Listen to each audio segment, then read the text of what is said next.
quiero hablarles un poco acerca de manifestando a Jesús.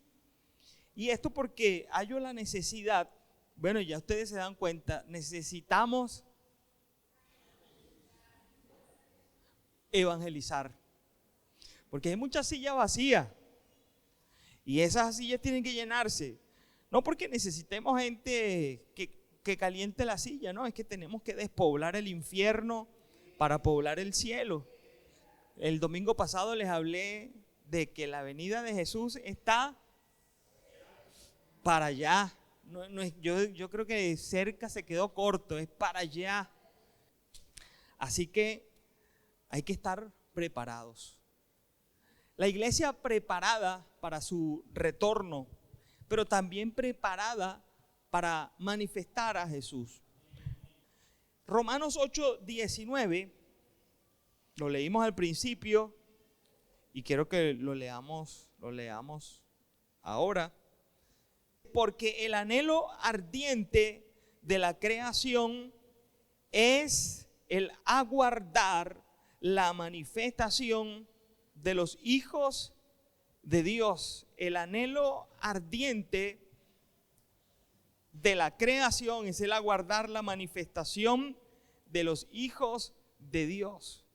Aunque este verso me habla de la futura venida de Jesucristo, de la esperanza de gloria que tenemos, también me hace recapacitar y pensar en que la creación de Dios enteramente está gimiendo, porque es lo que dice allí Romanos en ese capítulo, está gimiendo porque nosotros nos manifestemos como hijos de Dios. Gloria a Dios.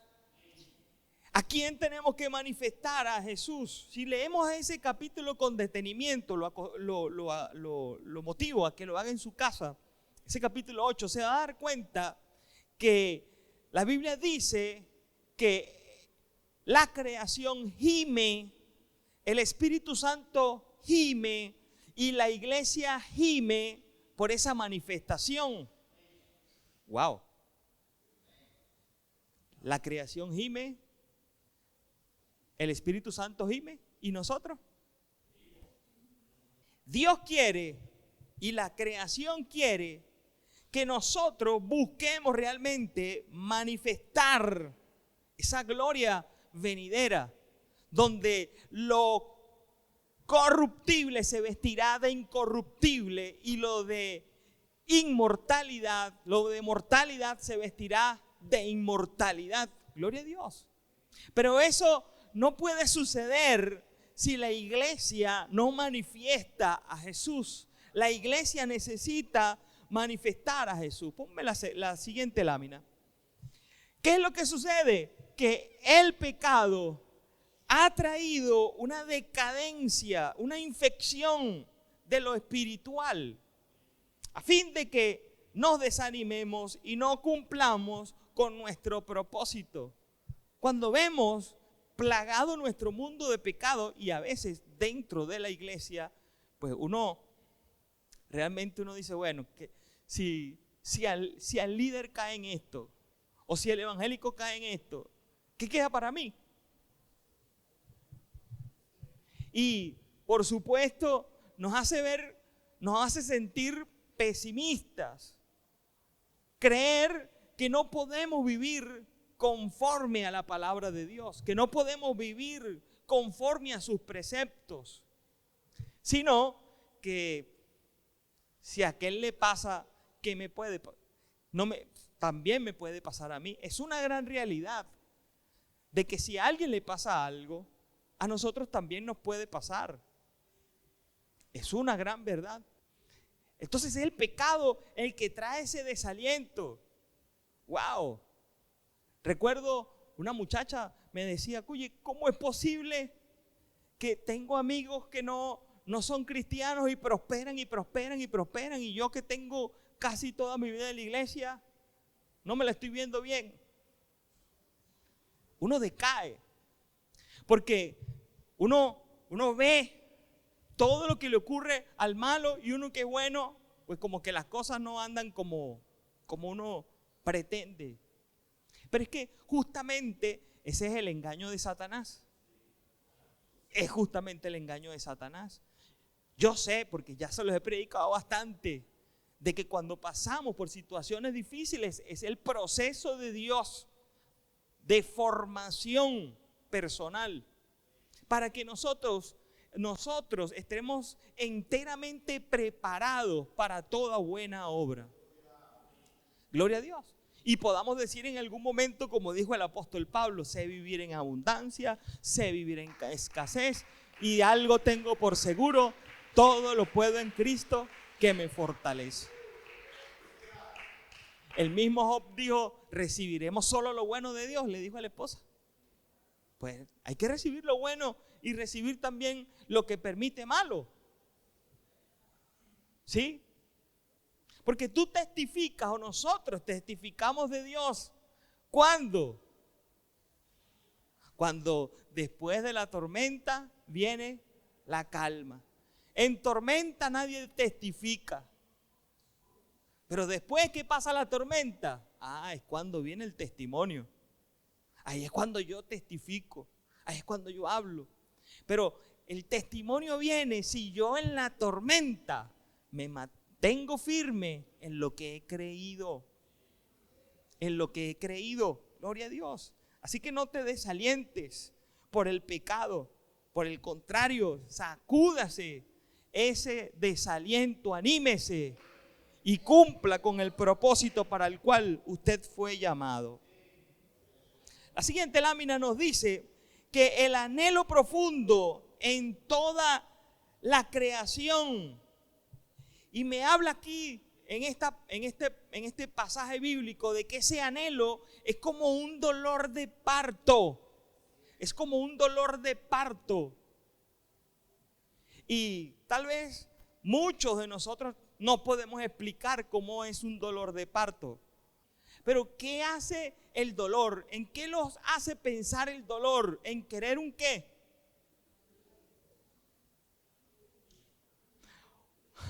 ¿Cómo se nota que ustedes no han tenido un dolor, verdad?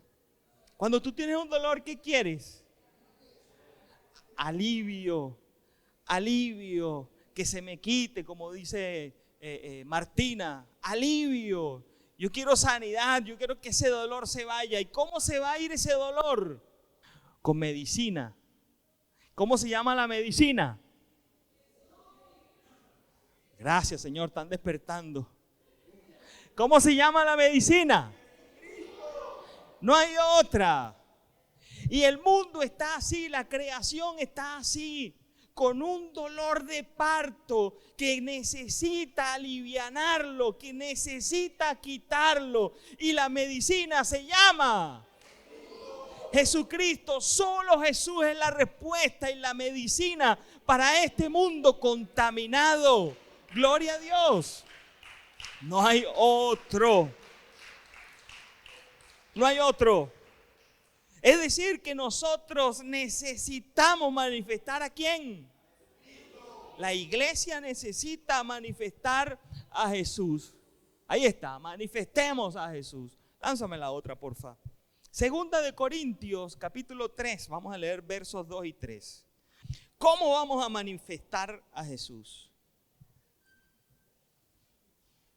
Ya lo tienen. Nuestras cartas sois. Nuestras cartas sois. Levanten la mano los que son aquí cartas. Muy bien. Escritas. ¿En dónde? En nuestros corazones.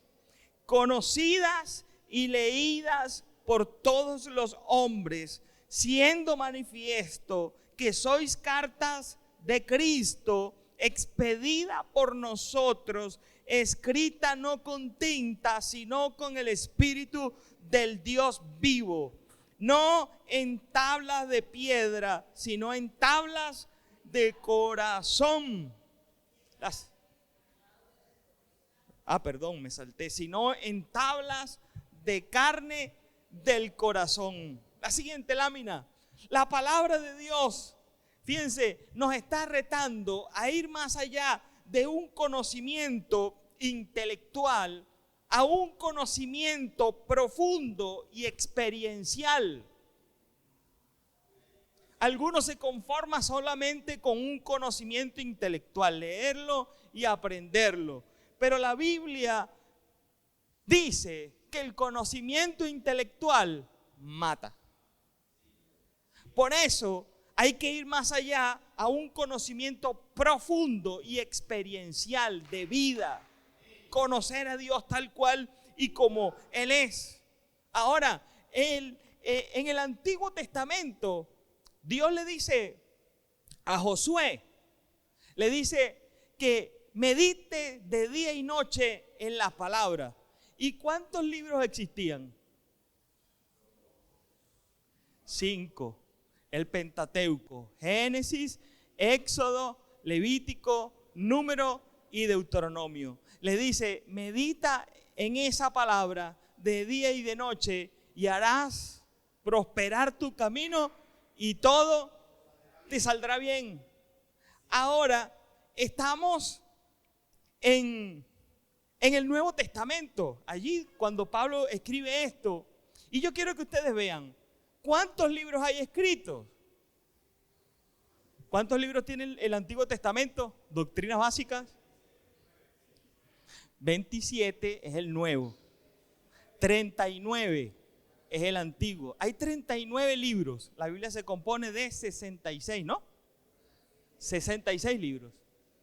Ahora bien, ok, está el Antiguo Testamento, pero ha venido Jesús. Y ahora el apóstol Pablo dice, las cartas leídas, las cartas escritas están en vuestro corazón. ¿Qué había sido escrito? Los evangelios.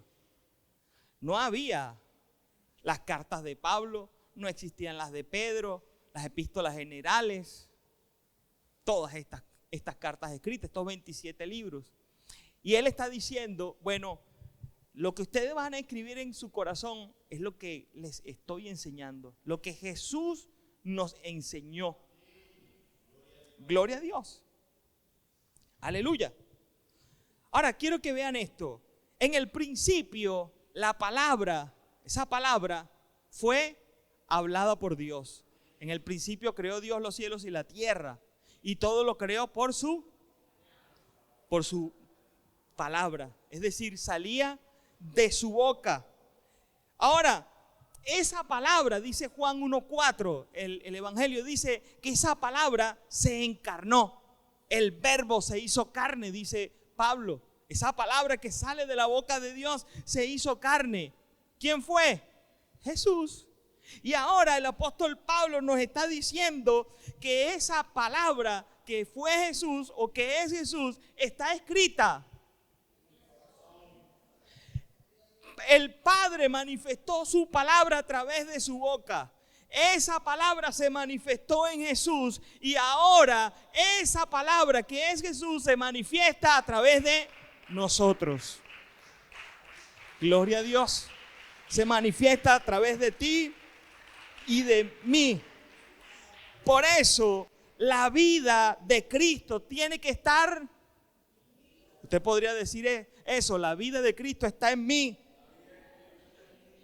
Y yo vivo, diga, y yo vivo para hacer y decir su palabra.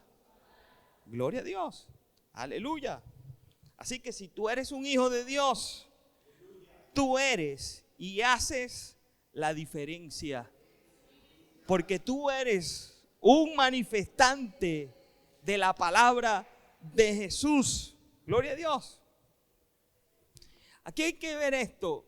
La gente cree más en un testimonio personal que en un mensaje bien preparado.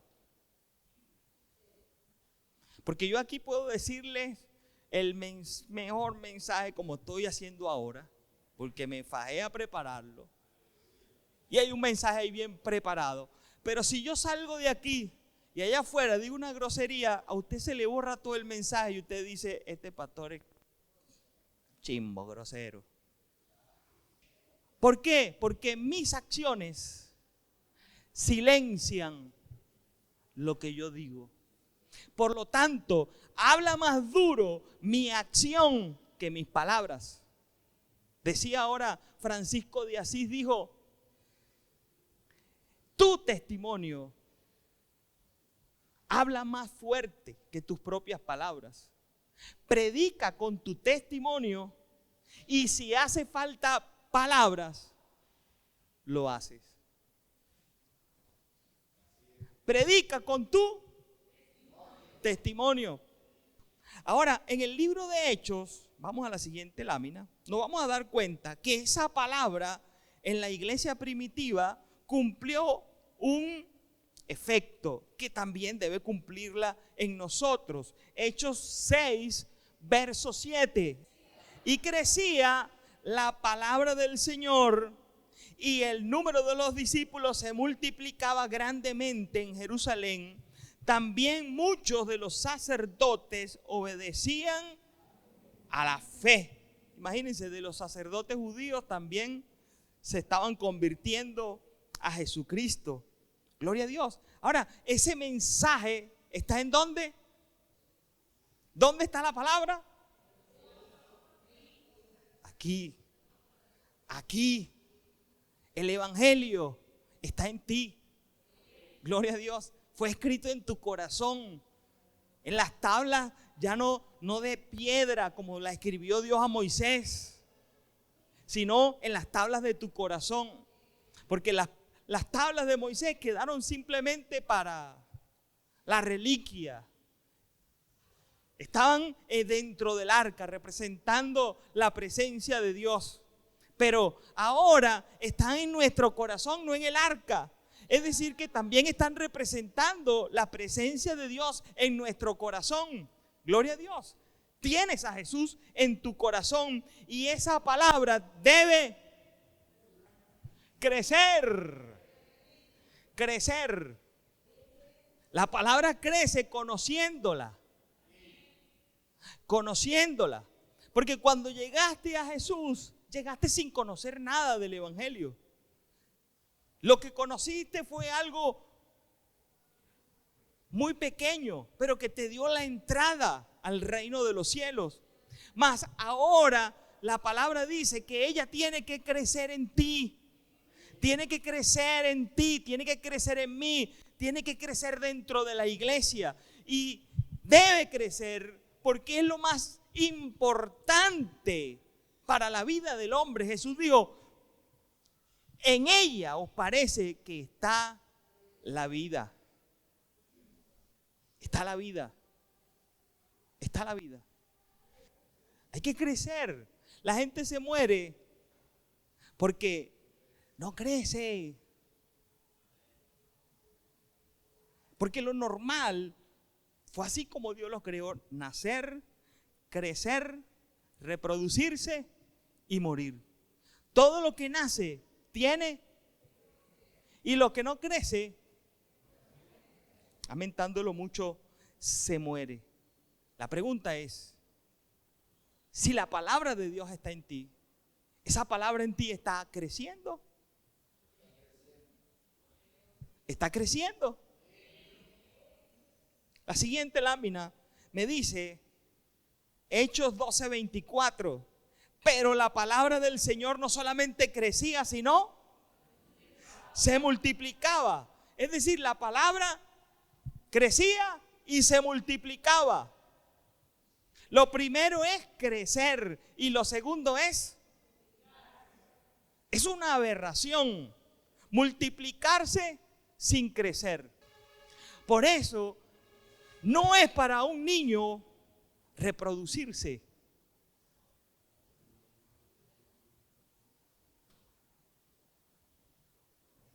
Es para alguien que crece, Es necesario crecer. Hermano, necesitamos crecer para reproducirnos. La iglesia es un organismo vivo crece y se reproduce. Crece y se reproduce. La iglesia no muere. El que muere es uno. ¿Me estoy explicando?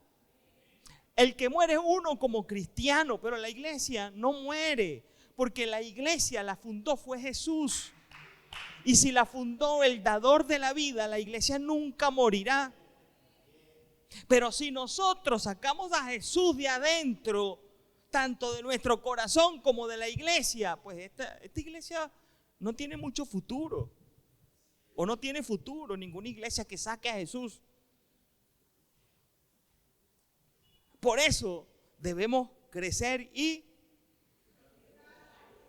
el crecimiento solo viene por edificación. La siguiente lámina, Hechos 19:20, me dice que así crecía y prevalecía poderosamente la palabra del Señor. Entonces, la palabra crecía, se multiplicaba y prevalecía. ¿Sabe? Cuando nosotros venimos a la vida cristiana, lo que ahora empezamos a enfrentar son embates de Satanás. Comenzamos a tener luchas, a tener pruebas, comenzamos a tener unas luchas tanto espirituales como físicas, las cuales a veces creemos que no las podemos vencer. ¿Sí? He escuchado mucha gente decir, oye, yo cuando estaba en el mundo, ni un problema. Pero cuando llegué al evangelio, problema y problema y problema y problema. ¿Qué es lo que pasa? Que cuando estabas en el mundo, no tenías a nadie que fuese tu enemigo. Pero cuando entras al rebaño, a la iglesia, al pueblo de Dios, entonces todo el mundo es tu enemigo. Y cuando digo el mundo me refiero al sistema. Satanás es el enemigo que quiere destruirnos, porque es lo que busca Satanás: hurtar o robar, matar y destruirnos completamente. Y la iglesia no está exenta de eso. La iglesia primitiva no estaba exenta de esto. Comenzó la persecución, la iglesia había que apagarla. La iglesia había que dormirla. No pueden predicar en el nombre de ese Cristo. No pueden predicar, no pueden orar, no pueden hacer esto, no pueden hacer aquello. Comenzaron a matar a los cristianos para intentar apagar el cristianismo, que no creciera ni se multiplicara. Pero resulta que no solamente estaba creciendo y se estaba multiplicando, sino que ahora estaba prevaleciendo. Es decir, que todo lo que se levantaba contra la iglesia no podía en contra de ella. Y es que Jesús le dijo eso a Pedro: las puertas del infierno no prevalecerán contra la iglesia. Satanás, los demonios, el infierno no puede prevalecer en contra tuya mientras tú te mantengas creciendo y multiplicándote, porque en ti está Jesucristo, la palabra de vida eterna. Gloria a Dios. Aleluya.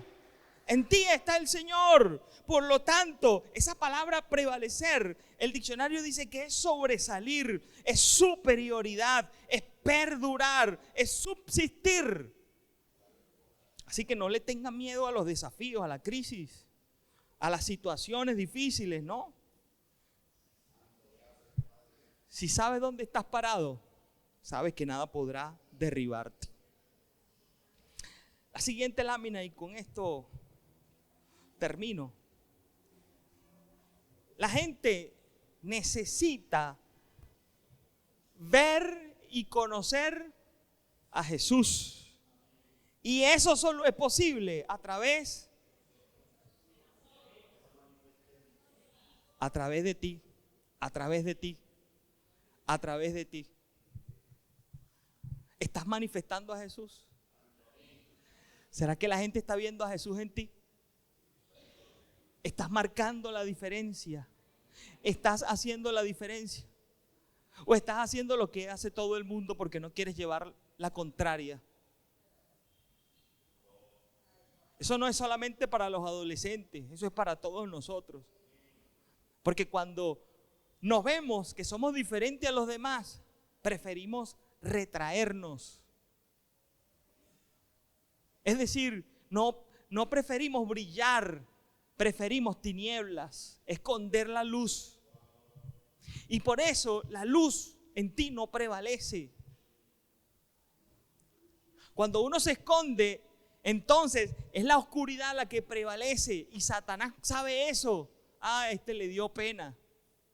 Este le dio miedo. El Señor dijo algo muy claro.